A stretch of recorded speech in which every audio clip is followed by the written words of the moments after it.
মানুষের চরিত্রের দুইটা রূপ থাকে। একটা হচ্ছে আলোকিত রূপ, আরেকটা হচ্ছে অন্ধকারাচ্ছন্ন রূপ। আলোকিত রূপের জন্য অনেক খাদ্য ইনপুট করতে হয়, সেখানে আপনার অনেক অনেক খাদ্য দিতে হয়, অনেক ত্যাগ করতে হয়, অনেক সংযমী আচরণ করতে হয়, সুন্দর ভাবনা ভাবতে হয়, মঙ্গল করবার তাগিদ থাকতে হয়, তার জন্য আপনার পরিশ্রম করতে হয়। কিন্তু অন্ধকারাচ্ছন্ন রূপটার জন্য কোনো খাবারের দরকার হয় না।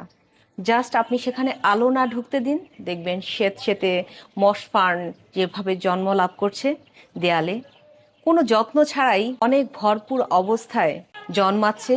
ঠিক তেমনই আপনার ভেতরে খারাপ দিকগুলো কোনো যত্ন ছাড়াই হেলে দুলে ভীষণভাবে বড় হতে থাকবে। আর আপনি যদি সেটা সঠিকভাবে কন্ট্রোল না করতে পারেন, আলোকিত রূপটা আপনার ভেতর আর কখনোই থাকবে না। তাই নিজের যত্ন নিন, সেগুলোর চর্চা করুন এবং গ্রো আপ করুন।